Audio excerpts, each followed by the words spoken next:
Good morning and welcome to Almus Market Mornings, your daily dose of global financial updates.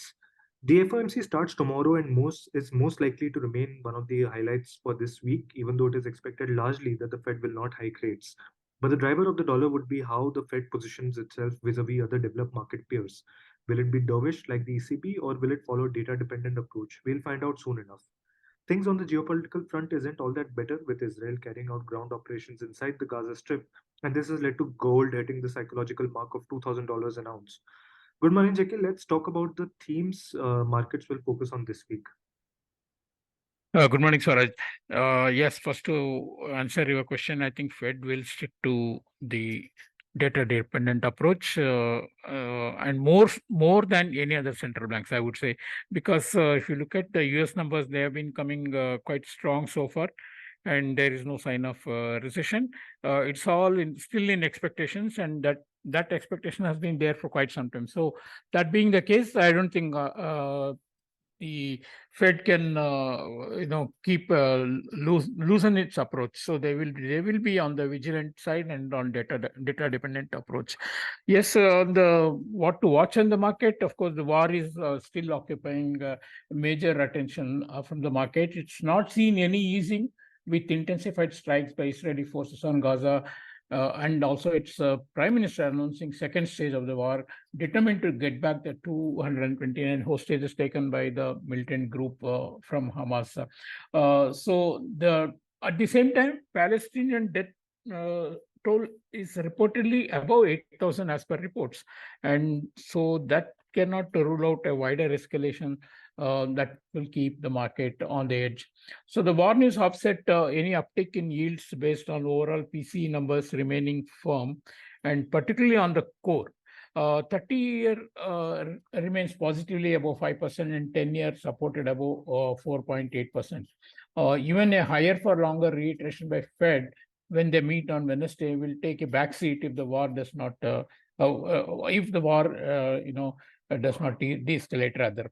So, accepting year-on-year core prices, the data announced on Friday, most of them came above previous month. And what is discomforting is that the so-called super core, which is the PC services excluding energy and housing, was stronger, increasing 0.4% after at 0.1 previous month rather. Now, the data also showed consumer spending rose 0.7% versus 0.4% per month. So this is a reiteration of the higher consumption that we saw in the GDP data, which was announced previous day, coming at 4.9%. So all these things, keep the Fed definitely on the vigil. Now, we also had the final reading on the Michigan consumer sentiment. It improved to 63.8 from 63, but it's still, of course, lower than what we saw in September at 67.9. That was the first monthly decline after 2 months. Now, what is interesting in this report is also that the inflation expectations have actually gone up once again to 4.2%, its highest reading since May this year, up from 3.2%. And again, fears of stagflation is very much on the cards as far as Michigan survey is concerned. Now, importantly, Japan's core inflation number, on Friday showed the increased to 2.7% from 2.5%, and that is Tokyo region, inflation, and that is considered as a leading indicator for the nationwide trends. Now, there has been some speculation that Japan will, make a further tweak to its yield curve control policy, of course, not deviating from the negative interest rate policy. But in Japan, I would believe it only when it really happens. So it's still a speculation. Now, on the equities, European and US equities both ended the week with a cautious tone. We had Dow falling on Friday, but S&P 500 had only a marginal decline, but Nasdaq was better off after seeing a big fall. But S&P 500, along with Nasdaq, has actually entered the correction phase, or rather the correction stage, after falling 10% from the peak. But what is worrying is that the banks were notable underperformers, And the KBW Bank Index is now at its lowest level since September 2020. Now, in March, when the index was even at higher level, we saw some banks failing and all around negative news about the financial sector. But since then, Fed has introduced several supportive measures, and that is actually keeping the system afloat. And definitely because the yields are also much higher now than they were, and markets will definitely keep an eye on the banking sector. USD was little changed, because I think the main currencies, Euro, USD, GBP, all of them have been sticking to a range. As we head into a week full of important decisions from central banks, and then data as well. Fed meets on Wednesday, followed by Bank of England on Thursday, Bank of Japan on Friday.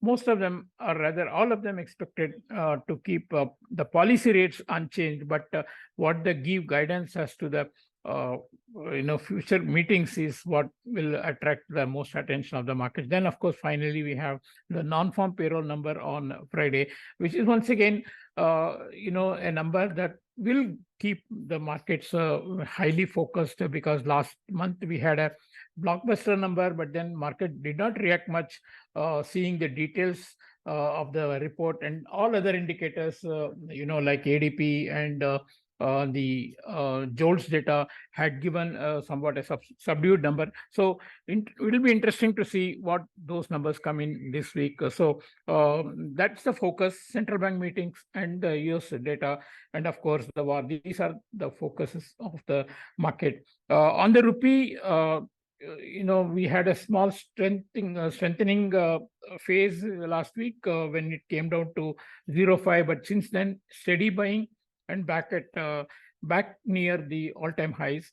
In NDF market, we did see it once again break the all-time highs, trade near 83.40, but in Asian market, it's come below 83.29 once again, and that confirms that central bank still remains very much in the market and not allowing rupee to decline.